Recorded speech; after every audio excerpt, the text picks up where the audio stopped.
Thanks everybody who's online listening today and sacrificing what could be your lunch hour in order to sit through this webinar. Well, the agenda is set to get through this in about 45 minutes in total, and we've got some time set aside at the end for Q&A. So if you do have a question, there is a Q&A box. Feel free to type it in. I will address them as I can, either during the presentation or I'll kind of wrap them up at the end. So let's kick this thing off. We're talking about best practices in returns management, and really the basis of this discussion is an article that CSCMP Supply Chain Quarterly published. It's a few years ago, back in 2012, but still relevant today. And in it, they clearly point out that about 10% of corporate revenues are spent on returns management. So why is that really scary, and why do we need to talk about it? Well, one, anytime you're talking about corporate revenue and something that is a detractor to it, well, obviously we need to address it. But really, we want to talk about the ways that effective returns management can impact the customer experience and enhance the firm's brand and find new customers for them. So that's really the bent of this conversation today. As we go through it again, don't be scared to ask a question. If it fits with the flow, I'll gladly answer it in stride. So let's get into the small bit of commercial that I'll serve up today and just answer the question, who am I and why am I talking about this topic today? At the end of the day, I'm just a guy, who happens to love returns. I've been involved with, the quote-unquote circular economy since about 1991. So 25 years of my career spent looking at ways to solve challenges that all in some way, shape, or form relate to that circular economy. Currently, it's my honor to serve in the role of Director of Business Development and Marketing for Spinnaker. And what that means is I get to lead some awesome teams who are going out and spreading the word of Spinnaker, helping to build the brand, and bringing real solutions in the supply chain world to customers. So, we focus on really three things in my groups, supply chain, reverse supply chain consulting, total returns management solutions, i.e. we're outsourcing operations to us, and then supply chain technology staffing. So the question is, who's Spinnaker? If you didn't do a look-see beforehand and learn a little bit more about us, I won't commercialize it too much. I'll just say we've got a website. You can learn a lot about us there, but we're really a holding company for all supply chain-focused companies, those who consult, those who provide solutions, those who support, and those who staff. So I invite you to learn a little bit more about us. We're about 350 resources globally with doing some really amazing work in global supply chain optimization and planning. So let's talk about what we're here to learn about today. The core components of what I view as a mature returns management process. And icons aside, you can focus on the words, but it really focuses in on starting with strategy, and then we'll talk about labor management, secondary markets, our view on inventory management and all of its implications, consumer engagement, and then something that tends to be forgotten is the metric side and how important that is, specifically in the returns world. So we'll kick it off and talk about strategy. So why do you, the one listening on the other end of this line, why do you need to focus on a returns management strategy? Why is it important that you figure out a way to get all the stakeholders involved in this? Well, it's because if you want to remain competitive in the marketplace, if you want to address the needs of your consumers, and truly if you want to stay true to your core mission as a business, you have to understand that a reverse supply chain and a returns management strategy is the only way to truly be effective in the marketplace. So we talk about the components of a winning strategy. What does winning look like? Well, if you're going to put together a strategy for returns, the strategy needs to be based on your returns. There's really no one-size-fits-all model. It tends to be industry-centric, but it also tends to be client-based centric. So you have to think in terms of, am I working with dealers, a network of dealers? Am I direct to a consumer? How do I supply product? How do I sell product? What's the life of my product. All goes into that strategy. So you need to align that return strategy, though, to your overall company goals. And we typically look at that in 3 buckets here at Spinnaker. It's cost, control, and the consumer. And we'll talk a little bit more about that as we go through the slide deck today. But it's important to remember that we can always bring it back to that very dynamic interaction of cost, control, and the consumer. And the third most important thing when you're building that winning strategy is creating that business case for returns. You've got to evaluate what is the economic impact of the returns I have today. I need to work with all the other stakeholders to understand what it will look like in the future. At the end of the day, a mature reverse supply chain is no longer a nice to have. It's often the difference between profit and loss for a company. It could be as in you listening today, your ticket to promotion and a great performance bonus. And that's really the important thing. We want to make our companies better, but we also want to advance in our careers. And being the person in the room who is smart enough to pull together a cohesive strategy for returns and enabling their company to monetize those returns effectively, that's an important role to be in. I'll let that sink in for a second, and then we'll move on to the next slide.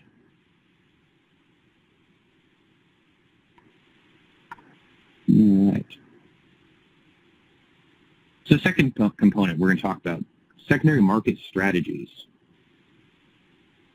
Recently, the NRF came out again and indicated that 9% plus will end up being the new norm for retailers as it relates to returns.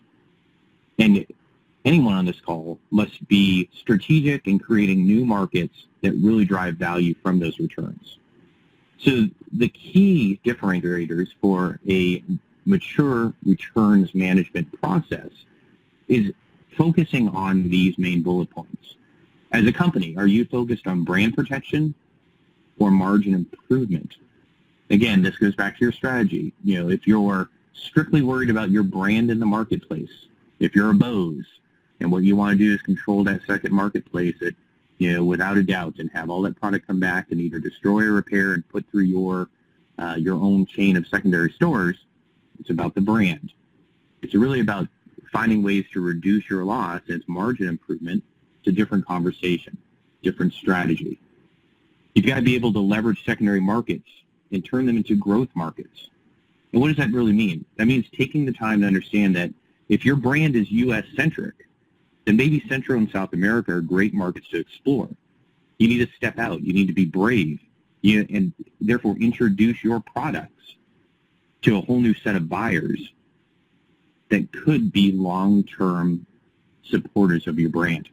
What does that look like? You can do different product conditions. You can offer up different warranties, and you can really get a sense of what that market will bear. And that way, when you do put new product into that market, you're established as a brand in that market. Part of that secondary market strategy, which often is a challenge for companies, is really what I call the playbook. And what it is it's a list of your products, the distributors, and the end customers that you're going to go to. It's no different than what your product teams are doing on the forward side, but with one difference. You've got to now model out what that end customer will bear as far as, again, the product quality, the warranty, the price points, etc. You have to be ready to invest for the long term. This isn't a one and done, we're going to push this product out, clear the shelves, and get us back to ground zero.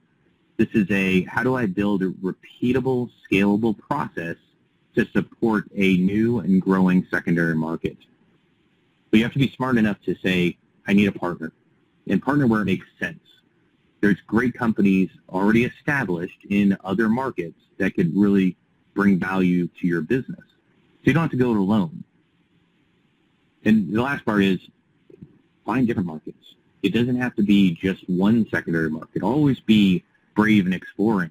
You've got to diversify. What that means is you could saturate a smaller market quickly with your product, or the value or perceived value of your product could change quickly on one. So if you haven't set up alternates, you could be stuck.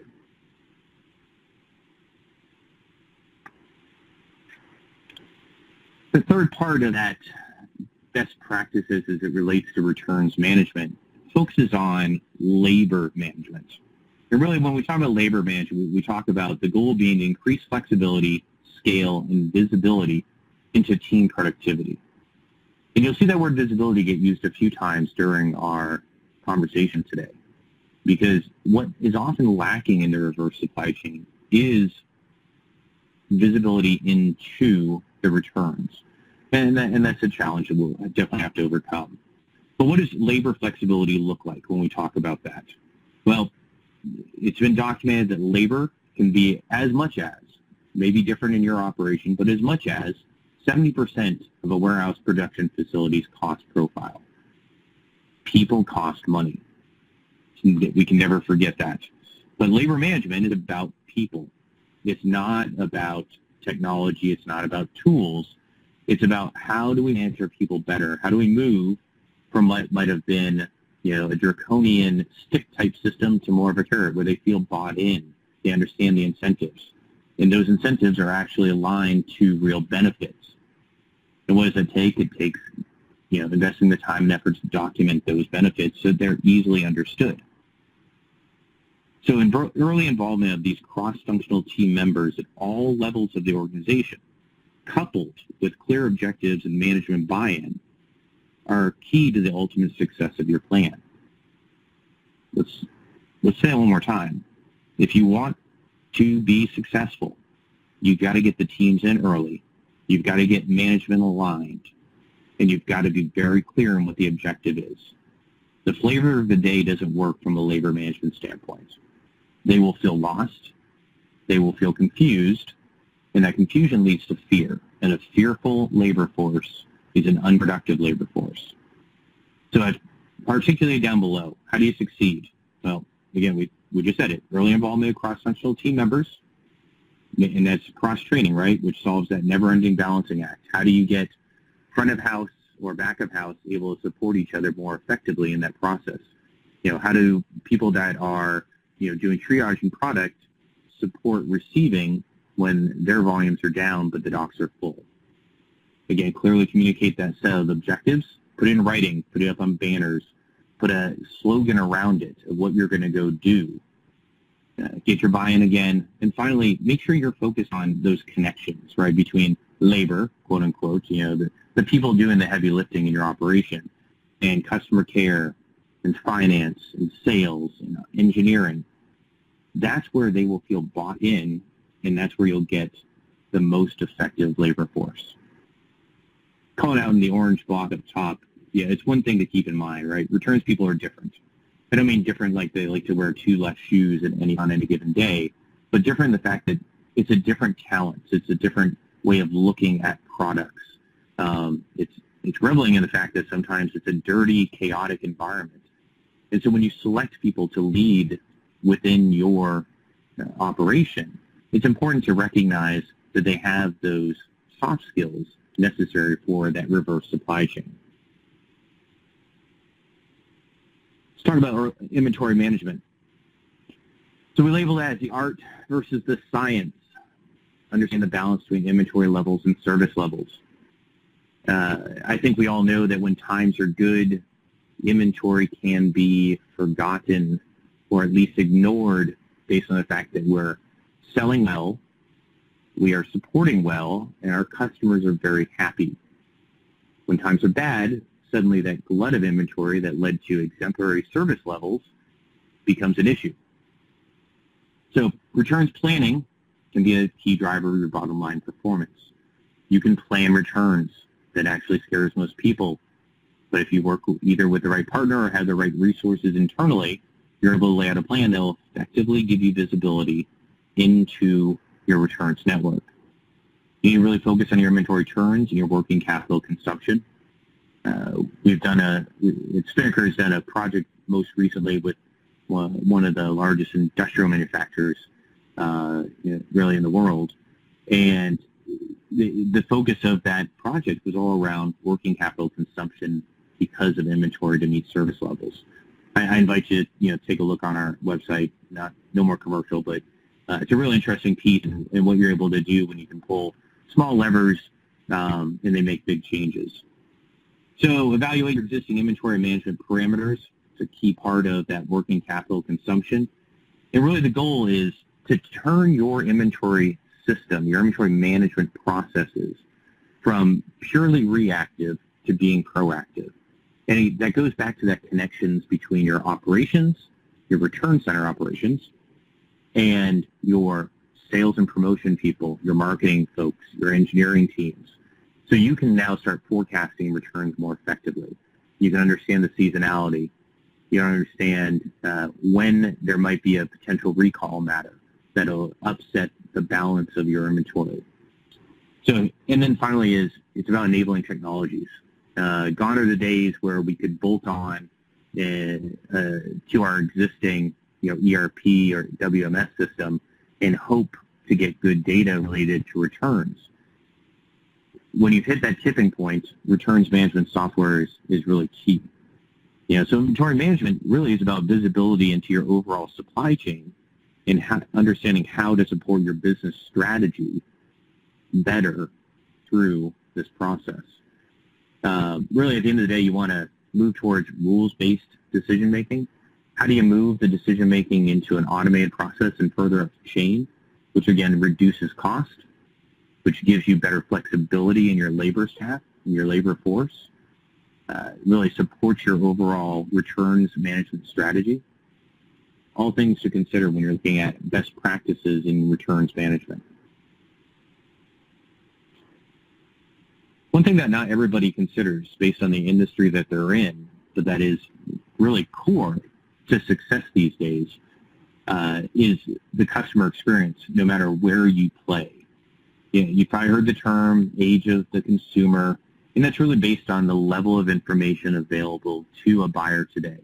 So whether you sell through a dealer network or direct-to-consumer or any other variations of, you're impacted by this smarter, more connected consumer. And there's certain game changers involved, call one out, right? Zappos, understanding that consumer model, understanding the strength in their knowledge is really core to growth. But we often look at, and I often look at, social media as an indicator of your company's returns management maturity. If you're seeing a fair amount of chatter on the interwebs, as I like to call it, and it's negative, that means something is broken in your process. They might enjoy your products. The original sale might be a good process for them. But what has happened is your customer experience has been greatly impacted based on your returns management. How do you get product back from the consumers of your good? Typically, you want an overall positive experience. You want to be one of the leaders that's actively engaged through social media with your client base. Again, if it's a dealer network, it can be a slightly different conversation. But everybody has a complaint. Everybody's a user of a good eventually in that chain, that sales chain. So you have to be actively monitoring that. What does it do? It drives engagement, drives loyalty. Everybody knows the old standard of, somebody has a bad experience, will tell 10 people, have a good experience, will tell one. That's really shifted in the last few years, though, with the advent of Twitter and Instagram and any other, Vine and, going down the list from there. People share experiences on a regular basis, good, bad, or indifferent. And you want to be part of that communication and that collaboration with your consumer to put a positive message, right? So, social media allows you to anticipate what's going on in your market for your product, allows you to define the demographic of your market better, and gives you a platform to communicate with them in near real time. So if there's a bad experience, you could tell them where to find a service manual for their product online and send them a link. If they're dissatisfied with a food and beverage item, you could point them towards the closest distributor of that product and then send them an alert that there's a disgruntled customer coming. There's a lot of ways to engage.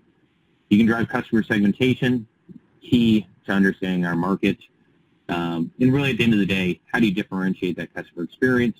It's through those 4 bullet points. How easy was my process? How quickly was my issue resolved? And for returns specifically, did I get the right value back on that product? Basically, was my credit or my refund the right amount? And did it come quickly?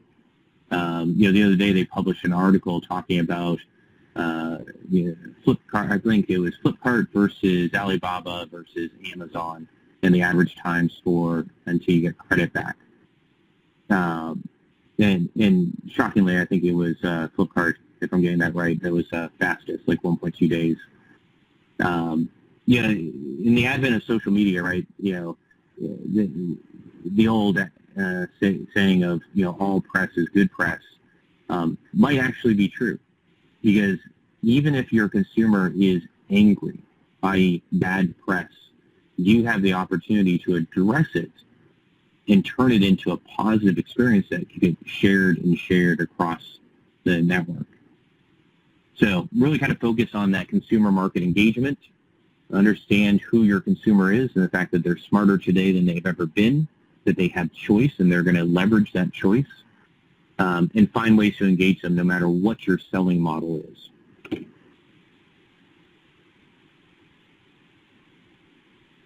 So we're going to talk about metrics. And the reason we bring up metrics is, and drives back specifically to that top blue line. Your numbers don't lie. The challenge is, internally, you tend to misinterpret them. And really, most people are challenged by the 3 steps there are to metrics management. When to introduce them, what's the right metrics for your business, and how to ensure that the metrics work for you and your team. While many supply chain models have transformed to effectively align supply with demand, returns and their impacts are too often an afterthought in these transformative efforts. So the reverse supply chain ends up being an immature business managed more often by instinct than data. So we have to think about that for a second, right? The metrics for returns are different. We need to get granular on them. We need to understand what broke. Is it user-induced? Did we expect it to fail in the time it was given? Is there a regional cause? Is there a consumer-based cause for that return? Did we pull the product back? We essentially forced the market to do returns. If your business doesn't understand metrics, it's key that they understand them better tomorrow than they did today. So Spinnaker spends a lot of time talking about supply chain metrics, mostly because it's a huge failing point internally for folks. I can't emphasize enough that returns metrics are different. I can also not emphasize enough that today's metrics that you build, that you take the time to go and understand and communicate across your organization, may not be applicable tomorrow. You have to have a review session. You have to understand what metrics impact your business, which ones you want to measure, and what you're going to do to action the learnings from those metrics.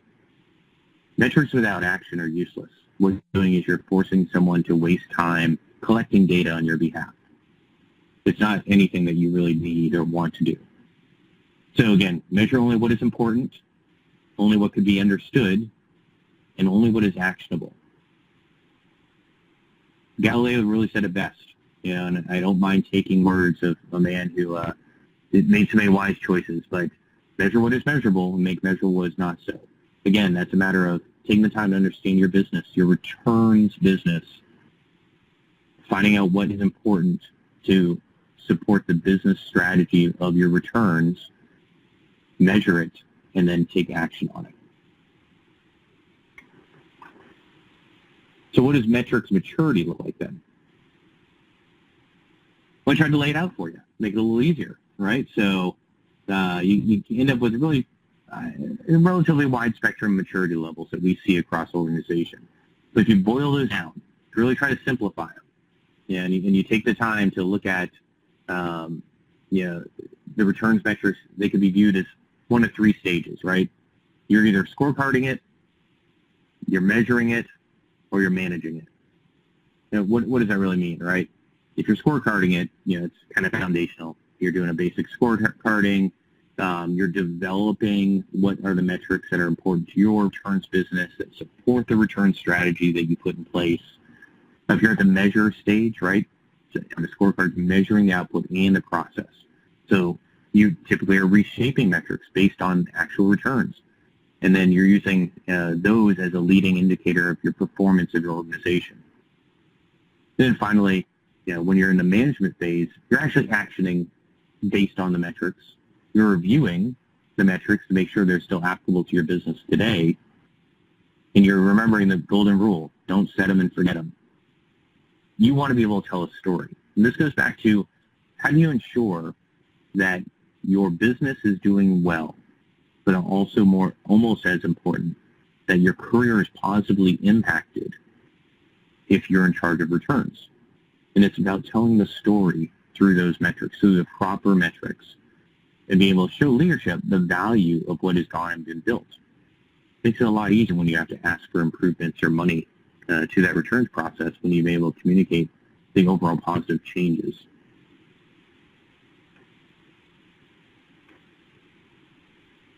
So I was able to go through the slides, I think, at a fair pace today. And when we look back at it, what we really said was, we look at our strategy. How do we go and build a returns management-centric business strategy? How do we want to engage the marketplace? Then we looked at labor management. How do we gain flexibility within our labor force? Secondary markets. How do we build secondary markets that support our brand and support our profit goals? Inventory management. How do we build visibility into our supply chain and our reverse supply chain in order to better support the business strategy? Basically, how do we move from reactive to proactive? How do we understand the balance between our inventory and our service levels? All of those critical to our business. So we talked about the consumer, the impact of this smarter, more connected consumer today, and the ability to gauge our maturity based on social media, whether we're direct to consumer or not. At the end of the day, somebody's consuming our product, and we should be finding strategies to really devour information in order to get a better understanding of our client. Then we talked about something that can be too often forgotten or mismanaged, and that's metrics. Because at the end of the day, the numbers don't lie. We have to understand the numbers. We have to have numbers that are critical to our business and are truly actionable at the end of the day.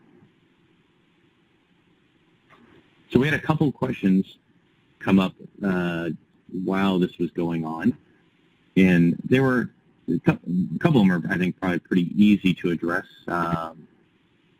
Let's see. First, some house cleaning ones. Somebody's interested in about Rick. If you're new to the Reman world, or just looking for somebody who can help you with either collaboration and education in that space, the Remanufacturing Industries Council is a great resource. Their trade association really impacting global reman, and so they're at remancouncil.org. I fully support you going and checking out the website, learning more, participating, maybe convincing your leadership team to get you involved as a member. And it does touch across all industries. There are several associations out there that are very centered on certain industries, whether it be consumer electronics or automotive. Rick is probably the only one I've ever seen that is blind to the industry you come from, and I mean that in a positive way. They welcome all industries because there are best practices that can be shared amongst all of them. See, how often should you review metrics to be effective? It's an interesting question, mostly because there's a few things. One, it's the pace of your business. If you build really large, really expensive items and you don't have high volume, your metrics on the returns and service side may not need to be reviewed more than once a year. If you're in a higher volume business with product changes that come quickly, part of your quarterly reviews, your it should include a review of the metrics. Not only are they the applicable ones, but also are we executing against them? Let's see. Another question is there an available model that talks about maturity in the reverse supply chain? Well, I'll simply say yes. Spinnaker has actually put one together. We have a maturity model that's available through our resource library. I'll pander to the crowd here and move forward, but we do have an extensive resource library available through our website. It's a mixture of recorded webinars, executive briefs, case studies, white papers that you have full access to.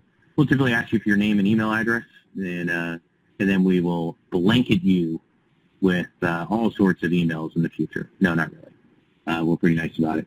But there's good information there for you to have. I suggest you take a look. A fair bit of my presentation today is actually based on some of our published documentation, and I encourage you to go and take a look at that. And I'll look to see if any other questions get submitted. And if not, then we might be able to wrap a couple minutes early.